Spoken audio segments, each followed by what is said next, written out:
Welcome to the Becoming You show, where limits get torched and possibility takes the mic. I'm Leah Roling, human in permanent beta, neurostrategist, mom to 3 amazing humans, married to 1 legendary soul, and your no fluff permission slip to stop waiting. Every week, we rewire brain patterns, smash hand-me-down mindsets, and dive into the daring, identity-shifting conversations most people dodge. Ready to turn potential into proof? Grab your pen. Your next chapter starts now. Hello, my beautiful friends. How are we today? I'm so excited about bringing this conversation to you. And I know I'm always excited about bringing these conversations to you, but I am really excited about this one. As I was listening to my opener, I mean, we're going to disrupt, conventional thinking. We are going to disrupt neural pathways, because I'm going to invite you to consider maybe something that you've never even considered. And that's why I love having these conversations with you. I also want to acknowledge and thank you, because you could be anywhere right now and you're here. You're here with me, whether you're on your walk or you're folding your laundry or wherever you are in the world. I just so appreciate you listening in, being part of these bigger conversations, because I truly believe that these are the conversations that, like my tagline says, most people don't have. So welcome. I want to start with this. And if you take notes on my podcast, I want you to write this down, because it's really, really important for us. And it really sets the entire tone for our conversation today. And it's this: your ability is your ceiling. Is your ceiling. If we let it be. If we don't let it be, it becomes our starting line. And this is what I mean by this, friends. We have been taught our whole life to measure ourselves by ability. What we can do, what we can prove, what others believe about us in this moment. But ability doesn't determine your future. Capacity does, right? Most of the coaching that I do is around possibilities. It's about expanding capacity. It's about these future type conversation, right? Not about squeezing a little bit more out of what you already know how to do, okay? I'm not nearly as interested in that. Rather, way more interested in encouraging you, inviting you to step into what you don't even believe is possible yet, right? And it's not about change. It's not about change. Change is doing something a little bit better, a little bit different, right? For a slightly improved result. And that's great and fine. But you don't need me or really anyone for change. Just do what you did today a little bit different, better than yesterday, okay? Transformation is where I live. Transformation is the playground. It's about becoming someone different in order to create something that never existed before. And that's the invitation of this conversation. This conversation is your capacity call, okay? So let's spot these ability ceilings, okay? So most of us don't realize that we've built a ceiling over ourselves by way of our abilities. We call them facts. We treat them like our identity, but they're not facts. They're stories that we've rehearsed and we've told ourselves so long that we even begin to believe them. They actually do feel like truth, right? My clients will bring these type of conversations to me all of the time, as if that is what's true about them, right? They say things like, I'm not good with money, or I just can't make friends. I'm too introverted, Leah, or I don't like working out, or I'm not a morning person, or I can't lose weight, or I'm too old to start something new, or I don't like public speaking, or I'm not organized. I mean, honestly, it goes on and on and on. That's just how I am. You don't understand, okay? These, my friends, are ability statements. They sound very harmless, but every single one of them acts like a ceiling. And the moment that you live under that ceiling, you shrink your life to fit it. That is why always on these conversations, I'm asking you to do thought edits, audits. I'm asking you to think more about what you're thinking about because those thoughts create the ability of you, which then ultimately create the ceiling of what you believe is possible. Okay? And the best news is maybe that's how you've operated with as far as your ability is concerned, but nothing defines you except you. You are not stuck ever, okay? So, this is the bridge that I'm asking you to cross with me today. It's that bridge from ability, what you're able to do right now, okay, to capacity, right? Again, ability, what you can do today, capacity, what you're willing to explore, okay? Ability is what gets you through what I'm going to call the checklist, okay? Capacity is what stretches you into possibility. So I want you to think about running, for example, okay? Let's say today you can run 1 mile without stopping. That is your ability. It's measurable, it's real, and it's true today. But if you stop there, you've built a ceiling. I'm a 1 mile runner, okay? Capacity asks you something different. It doesn't ask, what can you do right now? It asks, how much more are you willing to explore? How many more miles do you think is possible for you? As a runner, I understand this concept. I understand that at one point in time, I would have no business believing that I could run the Leadville 100. Yes, 100 miles. Why would I believe that I could do that? But I believe that I could do it. Just because I can't do it right now doesn't mean that I can't do it in time.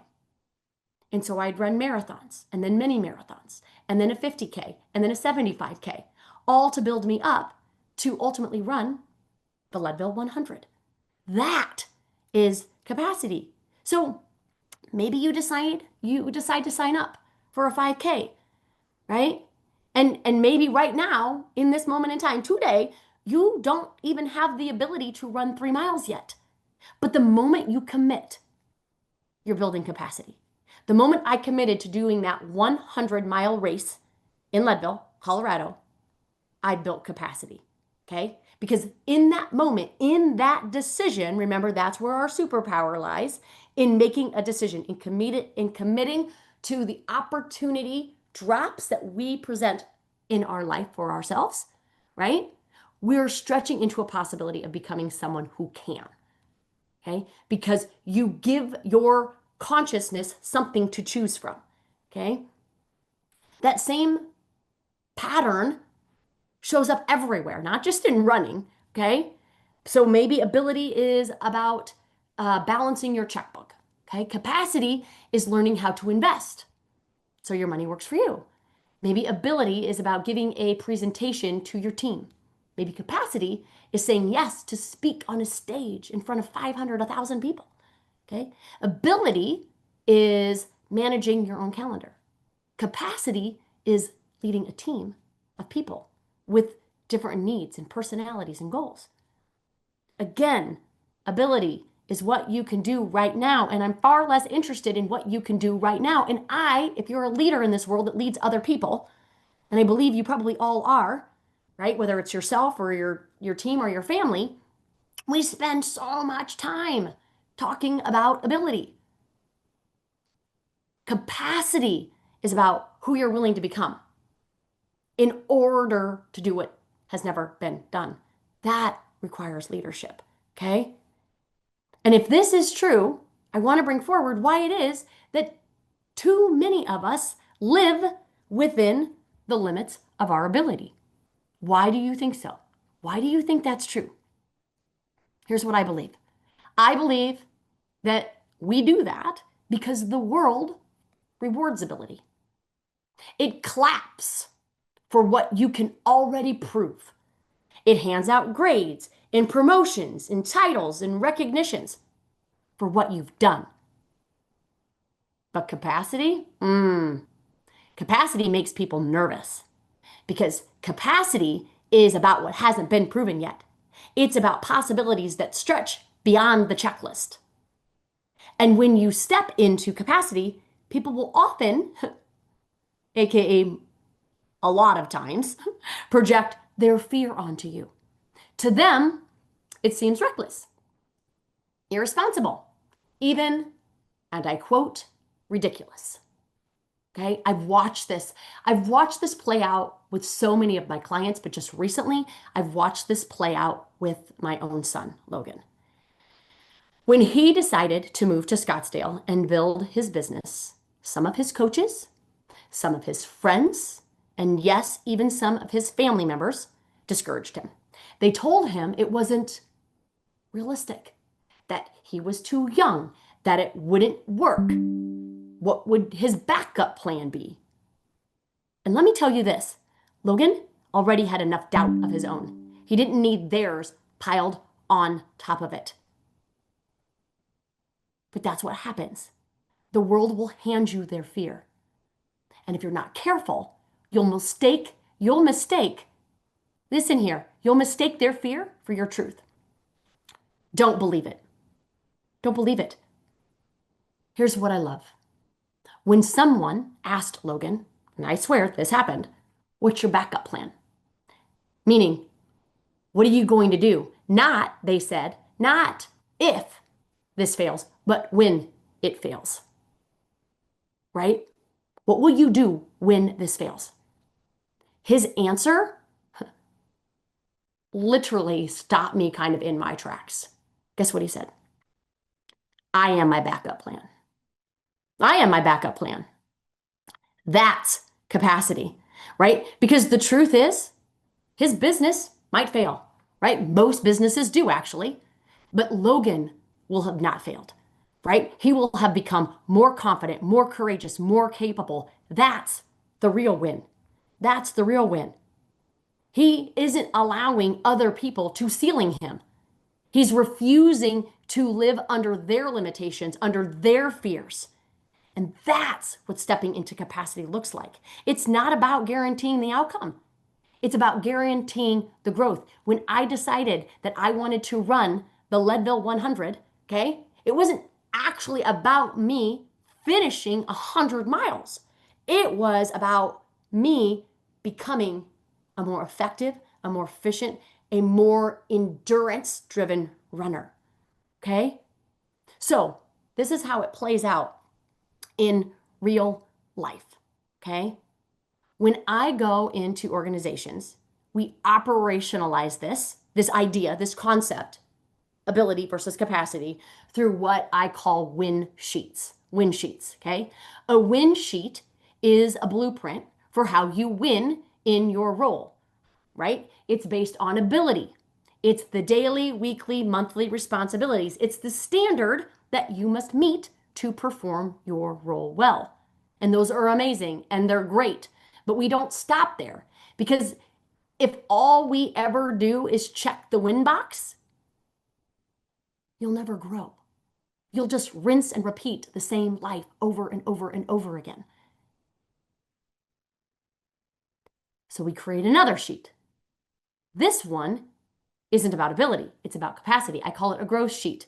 This is your blueprint for becoming more than you are today, right? These aren't about maintenance. These are about momentum, okay? These are the goals that stretch you, right? That will make you doubt, that will make you a little sweaty, okay? These are not SMART goals. SMART goals are realistic by design. In my mind, they're just another to-do list, okay? These are wild goals, goals that feel beyond your reach. And we could do the exact same thing in our life, right? Your win sheet, whether you call it a win life sheet, okay, is about ability. It's what helps you hold the ground of your life. It's the daily, weekly, monthly practices that keep you steady. I don't know what's on your win sheet. Maybe it's Maybe it's around getting 7 to 8 hours of sleep most nights. Maybe it's prepping lunches for work. Maybe it's responding to emails within 24 hours. Maybe it's getting in your workouts. Maybe it's scheduling your doctor's appointments, okay? Making sure the laundry's done, whatever it is, okay? And all of these are important because they keep the rhythm of your life moving forward, okay? They help you win the day and maintain the life that you already have. I think so many of us feel unsettled, right? Like there's this nudge for more because we keep playing off the same win sheet, right? Outside looking in, we have everything. So why is it that we don't feel like we have it all? Why is there a nudge for more? I believe that nudge for more is the capacity call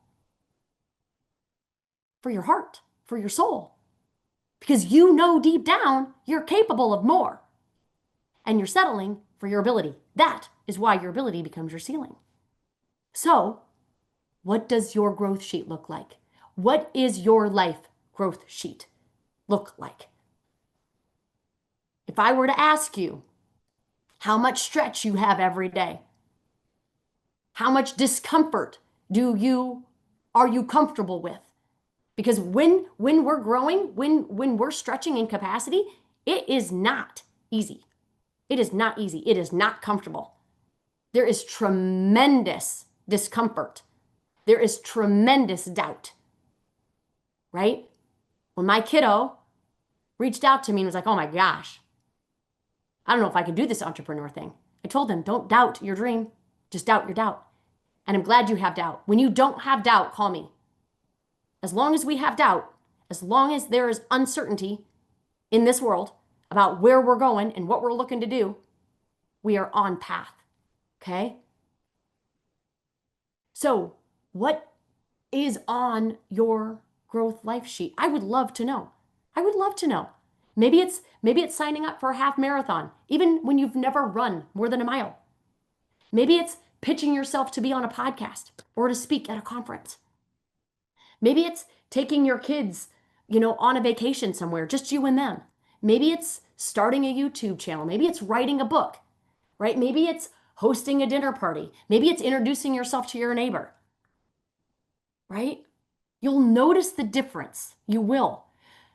Your win life sheet is about the everyday responsibilities, the studying practices that keep you grounded. You don't have to think really any differently about it. You just do what you've always done. You don't have to feel any differently about it because it's going to feel as it always has felt. You don't have to show up any different. Just do what you did yesterday. The growth sheet, that requires courage. That requires daring to stretch, right? Those require you being very comfortable with uncomfortable. So, if you're listening, okay, let's make this super real for you. If you're listening, grab a pen, grab a piece of paper. If you're driving, just think it through, okay? Your win life sheet, okay? Write down 3 to 5 of the everyday actions or rhythms that help you hold your ground right now. These can become like your ability anchors. Now, I want you to work on your growth life sheet. I want you to write 2 or 3 stretch goals that scare you a little, right? The ones that you've thought about, but you quickly dismiss. That's not me. This is the wrong time. I can't do that. I'm not capable. Okay. Those are all ability ceiling thoughts. Okay. All ability ceiling thoughts. And then I want you to ask yourself, am I only living on my win sheet or am I daring to step into my growth sheet? Right? Both matter, you guys. But if you only ever live by your win sheet, the daily habits and practices that you've just gotten really good at, you'll rinse and repeat the same year over and over and over again. You will feel a sense of unfulfillment, but you can't label it. And I'm going to label it for you today. That sense of unfulfillment is the nudge that you refuse to listen to that is inviting you into a growth that you won't trade discomfort for. That is what's happening, right? So here's my challenge.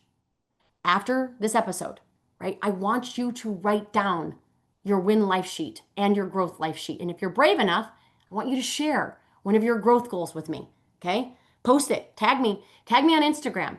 I'd love to see what you're daring to step into. Okay? And here's where it gets personal, okay? And professional actually. Because in business, most conversations that we have, I want you to think about it. I want you to think about the last bit of conversations that you've had either with a team member or your children or your husband or a friend or your parents or whomever. Like the last conversation that you had that you might have considered it to be more of a difficult one, okay? We double down on ability. Think about it. Our conversations double down on ability. What did they do? What did they fail to do? And what have they done in the past? It's performance reviews, it's scorecards, it's history lessons. None of that is wrong. But if that's all we ever measure, we will end up frustrated. Because when we only lead at the level of ability, you become both the ceiling and the one resenting that people aren't growing. And I hope this lands with compassion, care, and challenge. I want you to understand that if we're only having ability-based conversations with our team members, with our children, with the people that we lead in this world, in this life, we are the ceiling. We are their ceiling. And we're double whammied because we seal them and we become resentful for the ceiling that we created for them. Right? We do this all of the time. Right? She never shows up on time. He's not great at follow through. They don't really get me. Right? So we cap that relationship, that conversation at the level of what's been done instead of calling out the possibility of what could be. As moms and dads, did they do their homework? Did they clean their room? Did they score well on their test? Right? And that's when, and if that's all we ever talk about, we unknowingly shrink our kids to their performance. But parenting isn't just about monitoring ability. It's about nurturing capacity. It's about inviting them to think past what they've done.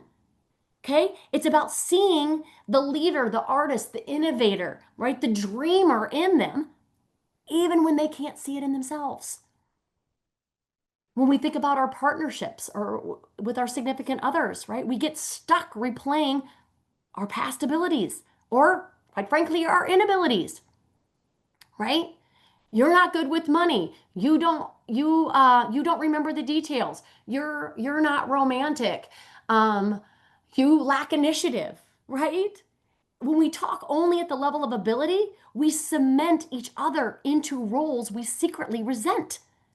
But when we start speaking to capacity, we breathe that possibility back into the relationship. And as a leader and as a parent and as a friend and as a partner, your work isn't just to manage ability. It's to call out capacity, to see the possibility someone has forgotten, most likely to see in themselves. Okay, and when you start leading in this way, oh my gosh, friends, you don't just change the people around you, you change yourself. Because the more you practice calling out capacity in others, the more you start to believe in your own. Okay? Your goals, your success, your results. Okay? They will never rise above your expectation. Okay? When things feel hard, when things feel impossible, okay? Instead of raising our expectations, we lower our goals, right? We shrink the dream so it feels more comfortable. We tell ourselves, maybe I really don't need that. Maybe I'll settle for this instead. Maybe I can't run that marathon. Maybe entrepreneurship isn't for me. Maybe I was wrong to believe that I could do that. We use doubt as a reason to step back, to scale down, to retreat. But what if doubt wasn't a stop sign? What if instead of using doubt to discourage us, we use it to double down? As I mentioned earlier, what if instead of doubting ourselves and doubting our dreams, we doubt the doubt? I tell my son, my clients, my friends all the time, if you don't find yourself doubting yourself from time to time, you're not dreaming big enough, right? Because think about it. Why is there doubt in the first place? Doubt only shows up when you're trying to move into a new territory. Doubt only shows up when the path is uncertain, when the outcome is unclear, and when the goal is beyond what you've proven before. Doubt isn't required when you're playing it safe, friends. Doubt isn't required in SMART goals. You don't doubt brushing your teeth a little better. You don't doubt answering emails a little faster. That's not capacity, that's just ability. Doubt shows up where possibility lives. So, I'll leave you with this. Instead of shrinking the dream to avoid doubt, what if you met doubt with courageous capacity? What if you let doubt be the evidence that you're exactly where you're supposed to be, on the edge of growth? Because here's the truth. The presence of doubt doesn't mean you're failing. It means you're stretching, and it means that you're right on path. That's the way forward. Capacity isn't about lowering the bar. It's about raising your expectations. Expectations more of yourself than your current ability can deliver. Okay? So please stop lowering your dreams to fit your ability. Start raising your expectations to meet your capacity. The world does not need more people living the same day on repeat. The world needs more people, more leaders, brave enough to stretch, to try, to expand. The world needs you, and I'm so glad it has you. Have a beautiful one, everybody. Take care. Bye-bye. If this episode cracked something open, good. Let it. And then head to leahrolingcoaching.com and grab the tools to rewire the story and reclaim your future. It is yours. And then share this with someone who's still waiting to be chosen, still waiting for permission, and remind them they don't need a breakthrough, that they are the breakthrough. Until next time, my beautiful friends, invest in you and keep becoming.